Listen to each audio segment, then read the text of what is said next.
Tony should probably mention this isn't a Hasbro panel or anything important. Somebody asked me that. So we have an announcement to make in your Version. And got it for, I don't think we can hear it from over here. It looks like I have one of those there. 35. Let's talk about that. I don't have a fanzine to show anybody. Isn't that great? We're a joint effort. That would be why Austin sent it back to me, I guess. At least you actually have something to show people. This is my toy. It has nothing to do with anything, but...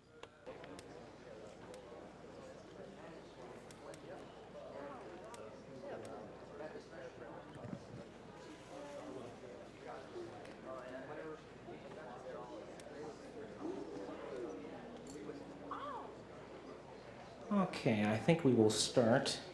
We're a little bit short-handed compared to what we had hoped to be. A lot of people at the last minute couldn't make it to the convention, I believe. My name is Tony Buchanan, and I'll be starting out the panel here for you. This is the Fanzine panel. And for those of you who don't know, Fanzine is a fan-made media of sorts, whether it be a comic, whether it be a newsletter, whether it be a magazine just compiling poems or anything, is essentially what the fanzine is. And I'm representing people up here, and I'll introduce you all to them and let them talk about their various medias. But essentially, as long as there have been Transformer fans, obviously there have been Transformer medias and Transformers fanzines. And there's all different types. There's lots of talent in the fan categories, not including myself. I'm not very talented, but I don't think that way anyway. But anyway, first I'll introduce everybody here, and then briefly talk about my wares, and then I'll go over to the transparency overlay there, and give you some things to look at while they talk about their various medias. I apologize again for the transparencies because they aren't really that updated in most instances. I've had these prepared for a couple years. So without further ado, again, my name is Tony Buchanan. I've been in the club up on their screen, Transmasters, which more or less just is a loose association of fans now since the net has sort of taken over things. We do have a website, of course, but a lot of things are roughly done right now. I produce Auto Update newsletter. It was monthly for 7 years. Now it's bi-monthly. Life's taken too much time to be able to concentrate too much on it. I also produce a couple other things, Teletran Fan Magazine. I produce Vector Sigma one-shot, which I tend to continue on, which is sort of an encyclopedia of Transformers information. All this stuff are hopes of mine, but they may not all delve out right away. My newsletter, of course, like I said, is now bi-monthly, so at $1 an issue for US, that would be $6 a year for subscription. But anybody interested, I do have a few copies. I'm talking maybe 30 copies left now of my newsletter. That anybody wants them, just see me and I'll give you a copy. And like I said, apologies for it because it is rather behind right now. I will also be touching on some various fan magazines from the past that maybe some of you have seen in various places and BotCons being distributed amongst fans. There's some pretty nice comics and artwork out there, and some of them unfortunately didn't last too long, but would be worth picking up just for the sake of doing so. To my immediate right here is Matthew Swenson, Tony Klepack, Matt Kirkby, and in the end, Sharon LaBorde. And I'll move along here and let them talk about their medias, and I'll be showing some transparencies. All right, as you said, I'm Matthew Swenson. I produce Transnet. It's a fanzine that I began last year. I try and take some of the best Transformers information off the net and put it into a fanzine. Unfortunately, college has been pretty busy, and I've only gotten out 2 issues so far. Issue number 3 should be coming in a couple weeks. It's a black and white fanzine. I do occasionally put in some photocopied artwork, this being the covers of some of the Canadian Transformer videos. I hope to get it out about every 4 months or so. It's $1.25 in America, $1.50 in Canada and Mexico, and $1.95 international. And I hope to keep a steady pace this year and do better in the years to come. I'm Tony Klepack. done a few fanzines in the past, but right now I'm basically plugging this one-shot fanzine I've done, which I don't have with me because I had problems with the copy shop. But anyway, it's a 127-page volume about Optimus Prime. Primarily, it's full of artwork, stories, stuff like that. Basically, it's a one-shot spotlight of the character and attempts to demystify the mythos behind the character, if you will. So. Oh, and it's even though I don't have any issues with me, it's going to be 11:50, and I hope to have them ready in about a week. I just had trouble getting stuff done for BotCon, so that's about it. I'm Matt Kirkby, and I edit a great number of fanzines. I've had three volumes of Transformer poetry collected from various people. Tony and I have been co-working on a zine called Balance of Power. I believe there's some covers of that up on the overhead. Sorry to cut you off. It's a pretty basic story zine, just picking up in a universe after the end of the U.S. comic book, and features a lot of action, a lot of character development, some pseudo-mystical stuff. And I'm also beginning to gather stories, submissions, and materials for two zines I've been planning for a while. One of them is called The Golden Age, which will be set in the early days of Cybertron, back before the beginning of the Great War. So if anybody has stories that want to talk to me about that, Send your stories in now. Pretty much. And the other zine I had planned is called Pax Cybertronia, which is going to be predominantly stories set between the end of the original TV comic series and the Beast Wars, Beast Machines era. But I'm also hoping to get Beast Wars, Beast Machine stories set on Cybertron during the time of the Beast Wars. So we know what Megatron and Optimus were up to. What was the Predacon Alliance up to? What were the Maximal Elders up to? How did Megatron basically manage to take over Cybertron so quickly? Stuff like that. Okay, my name is Sharon LaBorde. My alias is Tut, as you can tell. Outside of the Transformers, I do work as a professional illustrator. I have a book that's going to be on Amazon.com and Barnes & Noble after September 1st. It's called A Little Duck Named Lightning, and that's my little plug. Now, I'm working on a 4-issue limited series. It is called Voices of Cybertron. Now, my co-producer, co-editor, Daryn Broussard, is down in the audience. He can't exactly get up to the podium. I am indebted to him for his assistance in making this possible. Issues 1 and 2 are out. This is issue 1, and what this basically is meant to do is put in a very little bit of original fan work, but most of it is stuff from the Transformers, and this is focusing primarily on Generation 1. Now, I did find an interesting article that ran in issue 1 of Beast Machines, and this was highlighting some of the people that you're going to be talking to later today. And it was really quite an interesting read. Also in issue 1, we have a roll call for the entire G1 cast. Some of the people that Mr. Machida mentioned, such as Dick Oje and Roger C. Carmel, they are in here. If you wanted to find out who it was that they did, which voices, this would be what you buy. Now, we also have articles such as the UK press release for Transformers the movie. Sounds nothing like the movie we saw in the theaters. This actually sounds like something the critics would have liked.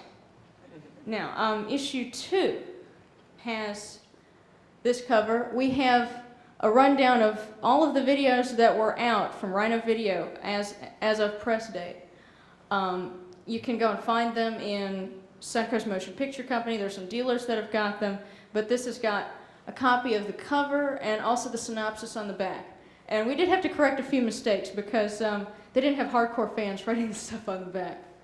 Now, issue 3 is going to have a mixture of a few fan-created profiles, you know, your typical thing like that, but also some more photos, more information on voice actors, official information. But we are also going to have a word with Leonard Nimoy, because we actually were able to go to a Trek convention and ask a question about Transformers, and yes, he did answer it. Yes, and oh, by the way, that's right, in issue 2, you also have Robert Stack. We were able to track down his address through, it was legal means. And he actually wrote us back, too. He wrote us a handwritten letter. He was very nice. And he autographed a picture of Ultra Magnus. And if you buy issue 2, then you will get a copy of his autograph on a picture of Ultra Magnus. In color, yes. Voices of Cybertron is partial color, but we're going to have a special for issue 4. We're looking ahead all the way to BotCon 2001. Issue 4 is going to be a 32-page graphic novel, and each frame will look a lot like this, if you can see it. It is taking us a long time to do this. We started last year, and we're ambitious enough to think we could get it done for BotCon last year, but after a little bit of working on this, we decided let's make it a 2001 release. And it will be full color, should be double-sided, and we're hoping to have it available for about $20. So look for us next year. And it will also fit, hopefully, in a regular poly bag and back, just like your regular comics, so you can put them in with your regular comics. Yes, in case of those of you who didn't hear this, we're trying to get it so that it's, instead of being 8.5 by 11, we're going to make it the same size as a comic book, like you would buy in the store, give it a poly bag and a back, so it would be almost like you're buying the real thing. And it's all set in the G1 universe, and we use actual references from the show for the artwork. Does anybody have any questions on any of the stuff so far? Come on, think of something. Up in Yes. the front. How hard is it to start one of the fanzines? Or is it? That's a good question. One person must understand that the fans do this on the side for their love of the toys, for their love of the whole thing, the whole concept Transformers. We do it in our spare time, and sometimes we don't really have any spare time, but it's just a labor of love, as they say. And I don't think there's any fans up here that could contest to even making any profit off this. Usually there's a lot of loss involved. A lot Significant. of loss. Especially when, as Sharon and Daryn are putting a lot of color into something, unless you're talking by the hundreds of thousands, color is very expensive. And I've tried to put a few color things in my newsletter from time to time, and it, I can contest to the expense part of that. May I borrow the mic for a quick? Sure. And I didn't go up because I couldn't climb up, so here I am. Just to give you an idea of how expensive it is to do, even a partial color magazine. What we do is we're charging $10 US, $12 international for Voices of Cybertron, but consider something. When you talk about the paper, when you go buy it in the big 5,000 sheet box or better, that's, 15 or 16 bucks. But then you're talking about $40 per ink cartridge, then the electricity, and if you need the graphics programs, etc. to do it, we don't even count that into the cost. We're just talking about your basic printing. Plus, instead of getting cone binding, we're giving you spiral binding here, plus a Mylar cover, and the $10 and $12 includes postage as well, so you get quite a bit. And the graphic novel that we're working on, for 250 copies, it's going to cost over $3,000 to print. That's why we're going to be doing this at BotCon next year, because we can have 250 copies sitting at a table and they can sell all at once. Because fronting $3,000 just to do a graphic novel, most people would think that was criminally insane. Right. And see, that's just counting the printing. That's not counting stapling it, getting it collated, plus the bags and backs, plus getting it here, plus the table. So this is definitely a labor of love. There is zero profit involved in this. And for all of the guys that run these other fanzines, I've seen them. They're terrific. These guys do an excellent job. And please pay attention to them all if you can. It's really worth the money. Because these guys make BotCon possible just as much as 3H Enterprises. So please support your fan groups. Thank you.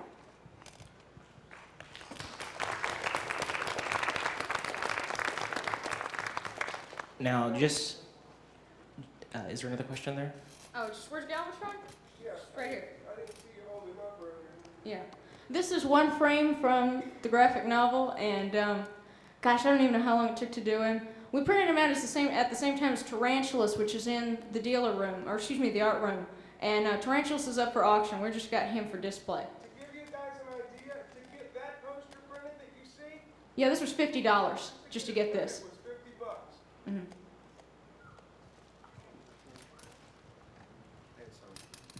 Are there any fanzines available for the Beast Wars, Beast Machines currently?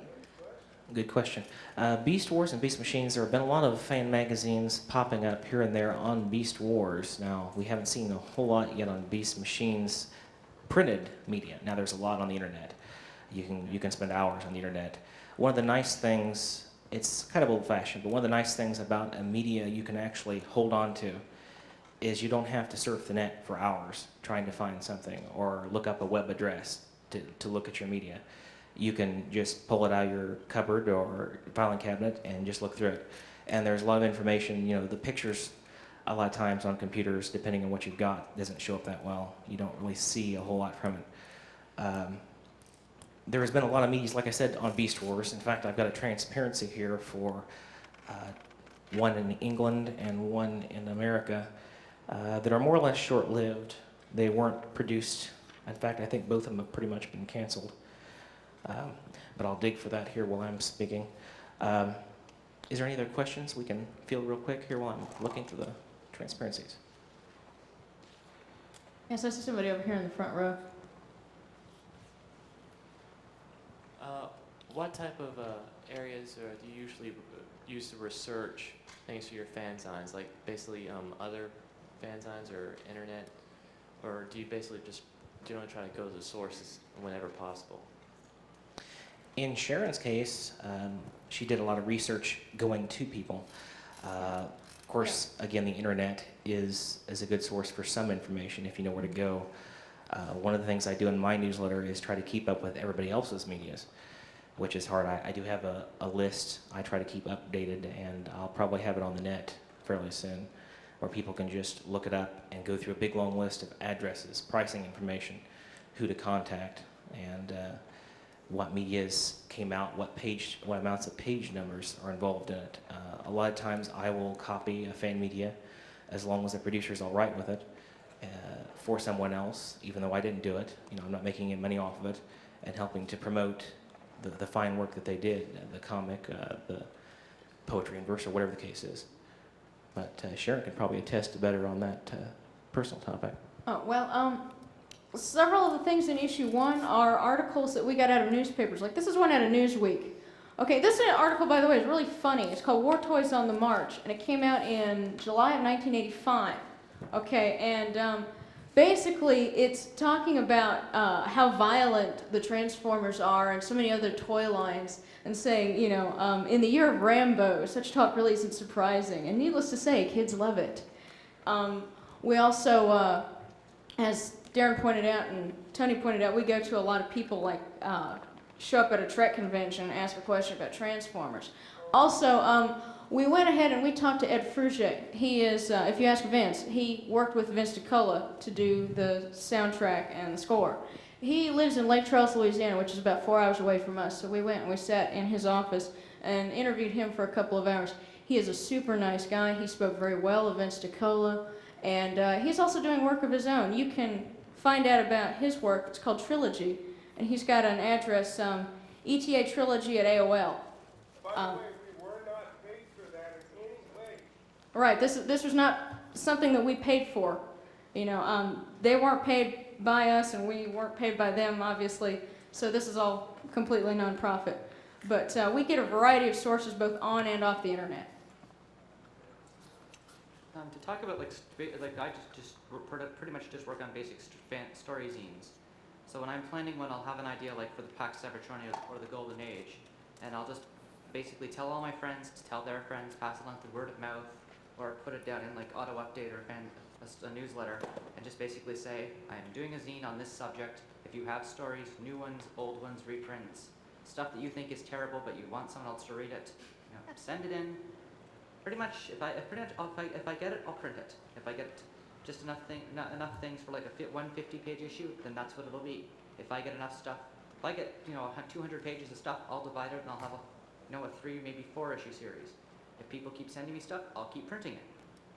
But right now, like the packs that are turning the Golden Age are planning to be single issue one-shots. But if people send me enough material and have an interest in it, then I'm willing to keep it going, you know, maybe 2 issues a year, maybe 3, maybe 4, you know, depending on how much free time you've got to work on it and how many submissions I get. Let's face it, fans are a greedy lot, and we like to see all that other people do as well as what Hasbro does. A lot of times we'll have a vision, or another fan will have a vision for something that we think should have been done, not to be, you know, egotistical or any sort. But we like to see, say, like you said, Beast Machines comic book. Well, I'm sure fans are working on it, and that's one of the things we try to get together with other fans with. You know, what are they doing? Let's promote it. Let's get it amongst ourselves. At least we can appreciate it. And then maybe Hasbro will pick up the idea if enough fans, you know, jump on the bandwagon. I think because Beast Wars and Beast Machines are so new, especially with Beast Machines, of course us poor folks here in the U.S. haven't seen all of Season 2, unlike our friends north of the border. Okay, but because it's so new and so fresh, a lot of people haven't had a chance to sit down and think about it and go, well, what if this happened? Or, you know, what if I did a story about this? That's generally how it starts. You know, somebody gets an idea and they write a story about it and then they pass it around. And so we basically haven't had enough time for people's brains to sort of simmer on Beast Wars and Beast Machines, but I'm sure we'll see some in the future. Another thing I'd like to mention too is his Balance of Power fanzine, which I co-write, is some of it's on the web on my website at photonproductions.com/tfbophtml. So that was where you find it anyway. It's not everything; it needs to be updated, but the first 12 issues or so are on there. So you don't want to, you know, waste a bunch of money buying all the old stuff too. You just want to check it out, sort of thing. That's something that can be done. Any Do questions? you take material through post mail, email? How do you get material from the fans? It's a variety. Most of us up here do have email addresses. We could, you know, receive material from you that way. Some of us are working on websites. I haven't done much work on it myself. I'm sorry, I didn't see who actually asked the question. I was trying to look at the personnel. Sorry. A lot of it's done through snail mail right now. Sometimes you run into problems sending, you know, volumes of material through the computer, or getting into problems where one person can't coordinate with another person and do the type of software or computer they have. But we take both ways. Some of the fans actually produce medias that are more inclusive, that don't take as well to submissions, but just about everybody loves to see it. And submissions make the media a lot better. I mean, I've got volumes of stuff I can put information out on, but without other people's variety, there's not much use in me printing something up, you know. A lot of medias out there, you may have seen some of them through the convention. For example, Transpoof, one of the tables by Tim Finn, who'll be doing a panel later today, is a parody comic. It is today, isn't it? Okay, so today at 3? There should be a schedule posted outside. I think, Tomorrow. about that. Oh, tomorrow. Yeah, there's I'm sorry? a schedule outside, and it is tomorrow. I'm getting very excited prematurely. You'll see other various medias. Tony Klepack actually did a media before his work on Balance of Power and during his work on Balance of Power called Transcript. And these medias, you know, they're combinations. A lot of times a fan is good in the writing category, and he writes stories or talks to their fans and writes stories with them. A lot of times the fan is very artistically talented, and they like to put their talent out there in the form of The best I can do media of with some the sort. art, I have got Andrew Wellman at my disposal, so. Actually, just something I figured I'd throw in. We were trying to put together the graphic novel, and we actually got a hold of Larry DiTilio in email, and we had asked him, would you like to write a foreword for our graphic novel when it's done? You know, something fairly ambitious. The only thing was, he said, well, I'm a writer, and, you know, I gotta eat too, and a general rule among professional writers is you don't work for free. Hollywood is a pretty feast or famine sort of industry, and unfortunately we weren't able to get him to write something for us without having it substantially increase the price of the fanzine. So that was the end of that. Don't forget we have writes in, you know, if they see something or they think of something that they'd like to see, and, you know, Voices of Cybertron or information they'd like for us to dig up, you know, write to the letter column. We'll print the letter in the zine if there's room, and we've got a letter page in the issue 2. Yeah. So write to us, tell us what you want to see, tell us what you think, tell us what needs to be improved. If we can do it, we will. You know, we need to hear from you guys. As Tony said earlier, without some participation from the fans, it doesn't work. Another thing too, perhaps Tony like mentioned the fan club a little more. The fan club or fan clubs.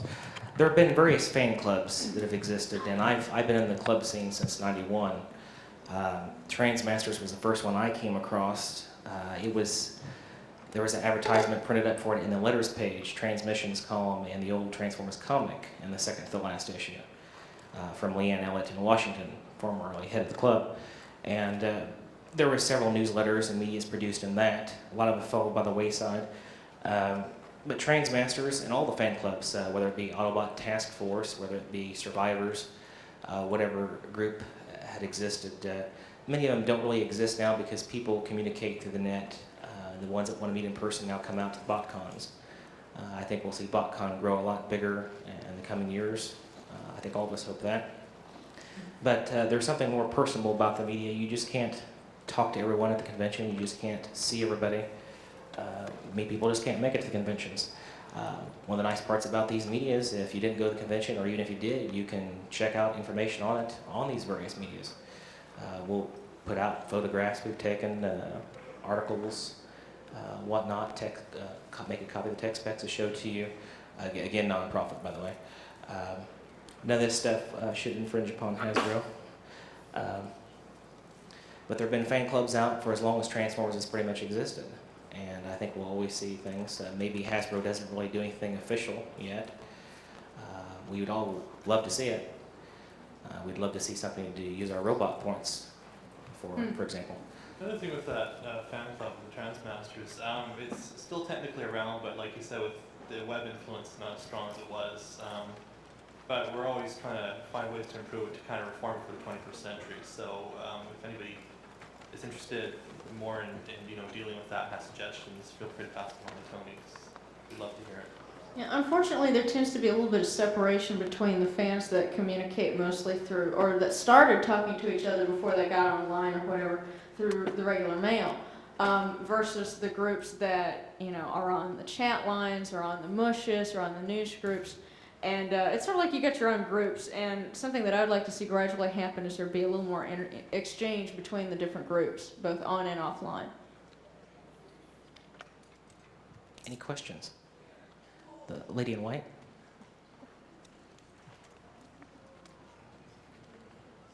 Are there any current fan clubs specifically designated for Beast Wars and Beast machines?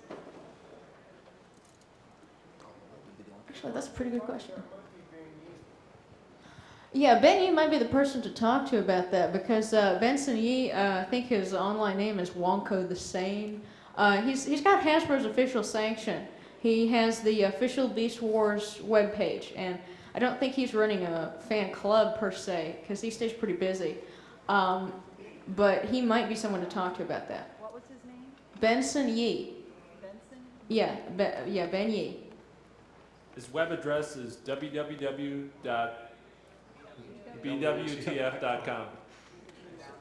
That's right. And he's got a very nice site, by the way. When can we expect to see a Beast Wars movie? Are you sure we're the people to ask about that? We may hear rumors, but printing out our various medias.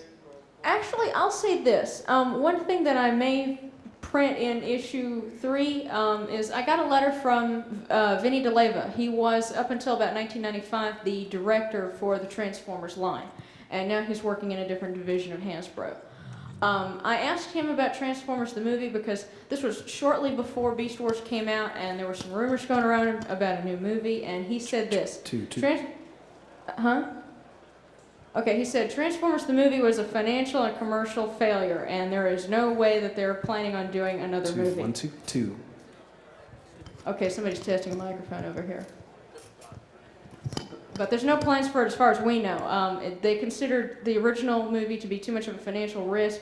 As a matter of fact, Ed Frugier told us that, of course, it didn't break even in the theaters, and he said that their budget was, as far as he knew, only about $2 or $3 million, which means that in the theater, the movie really didn't do that well at the box office. Yeah, about 17 people saw it, and they're probably all at BotCon. You know? I heard a rumor on that Bob Skier site that he'd heard rumors. So this is, not really much of a rumor, but he claimed that they might be working on something for 2005. But who knows? I'll believe it when I see it, sort of thing. Of course, if you're looking for movies, if you're into the Japanimation or anime, the video rooms, I'm sure, will be showing shortly, if they haven't yet, the Beast Wars 2 movie. I think they already did. I don't know. They already have. Pass around the mic, I guess not. Gentleman in Black. To kill that rumor that you just talked about, I'm from coldheartslide.com, and we interviewed Mary Wellman about 2 months ago. And one of the questions we asked her was, on Bob Skier's FAQ, it's rumored that there might be a Beast Wars, Beast Machines movie or something like that. She's like, well, to pretty much nip that in the bud, that's a rumor that resurfaces from time to time. Hasbro hasn't talked any moves with mainframe, although I can't help but wonder if she was hinting at this intentionally. But she's like, maybe if the fans want to see it, they can write Hasbro and let them know that there would be an interest in creating a Beast Wars or Beast Machines. Yeah, like I said, it's some sort of rumor. I mean, from what I can tell from Skier's site, a lot of what he says is a bunch of BS. See, that's one reason why we do newsletters. We cover rumors. We just have to say whether they're a rumor or whether they're for sure confirmed or not.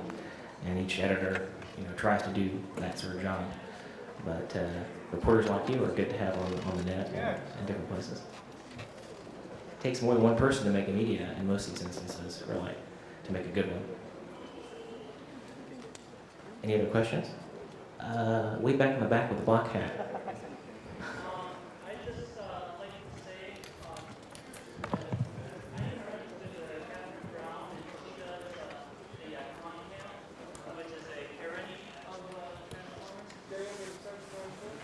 Right, A Day in the Decepticon Camp.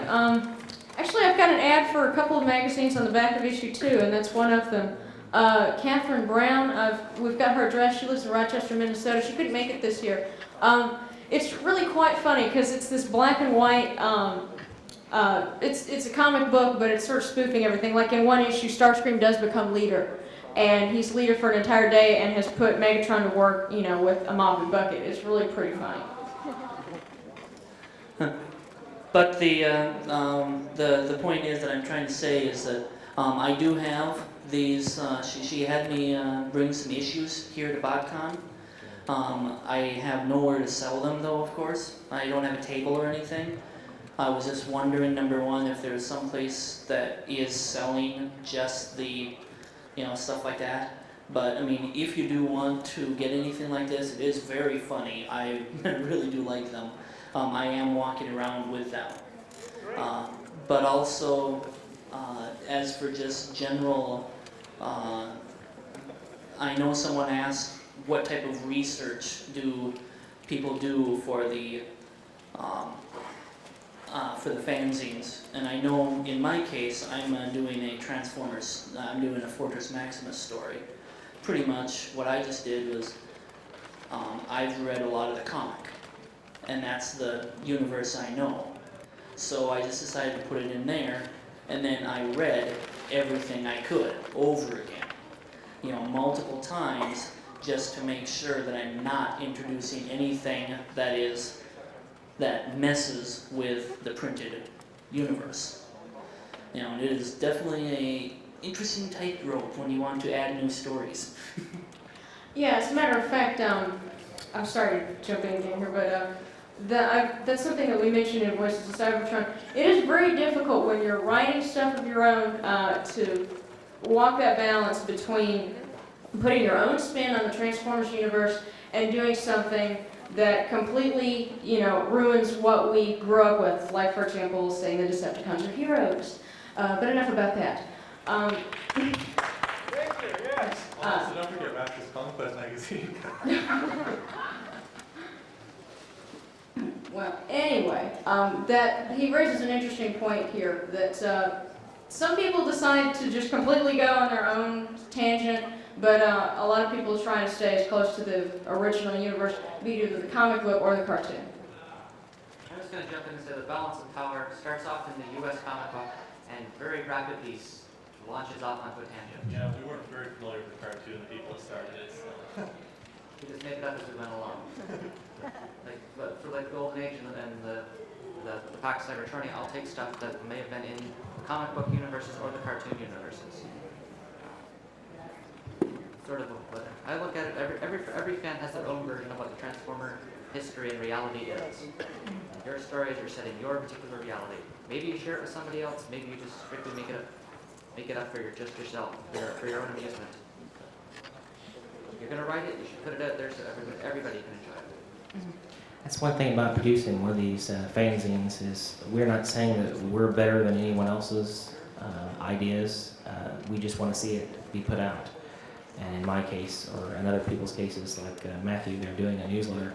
We're putting out everybody's ideas, telling people where to go to get those medias, where to go to get these Transformer toys or comics, whatever the case is. But anybody who has their own stories, it's almost like the dream of having your own store to sell it up, to do what you like best. And this is sort of the thing we're capturing in a fanzine.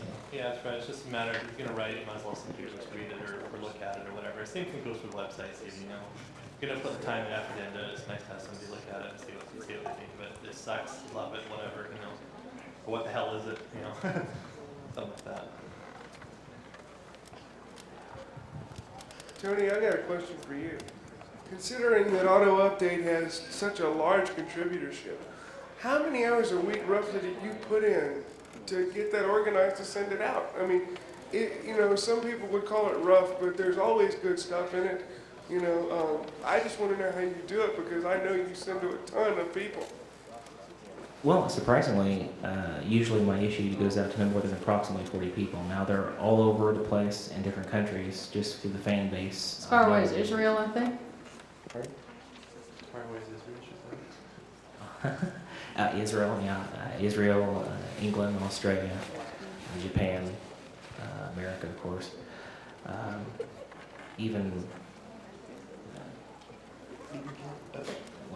Canada, yeah. Let's not forget about Canada. But I have no idea how many hours I put into it. Every time I get a chance to get on the computer, that's usually what I'm doing in between work responsibilities. But a lot of times in the newsletter, what I would do is I would have things that would be broken up over 3 or 4 issues, and I would have to actually work on 3 or 4 issues and do a little work into the future. And by the time it gets out to people, I'm sick of seeing it. Of course, I can't really appreciate the things I do as a result. But I guess most people enjoyed it.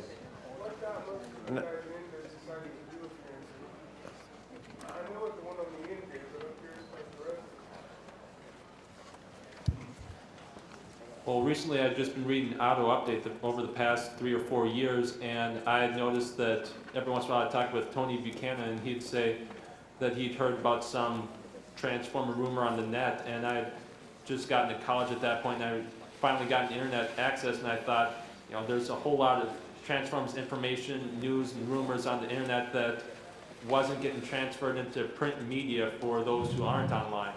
So I decided to seek out some of this information and put it into print media form. I just heard about the old magazines like, Maker's Master and Conquest and that. I thought it was cool, so I always had a wild imagination, so I thought I'd write some stories and try that out. For me, it started with a poetry zine. I like writing poetry, and I know some other people who wrote poetry, but they're just the odd story zine like Conquest or Auto Update would run the odd piece of poetry, and I just thought it'd be neat to just see if we could actually put together an entire issue of that.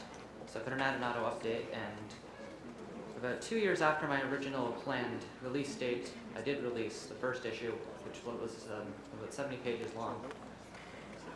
And then it just sort of went on from there into another 3 issues. I have plans to someday get around to doing a 4th one, but it just hasn't. Nobody sent me anything yet. Wasn't there someone that did a lot of RC poetry for that? In your poetry collection. Wasn't there somebody who did a lot of poetry about RC? I seem to remember something like that. Maybe somebody needs to do some poetry about Black Arachnia. Just one or two final questions here because we are Actually, getting with ready. that, we have to end the question and answer session. So if everybody could put their hands together, these are the folks that are out there actually doing it. They're not getting paid like Hasbro. They're doing it for the love. Come on, show them some love. Thank you, Tony. And again, I do have free issues auto update for as many as they last here. Pick it up and get information on these other meetings. Also, we're taking basically subscriptions for Voices of Cybertron. Come find us. We've got a black notebook. We can put your name and address into it, and you can order copies from us that way.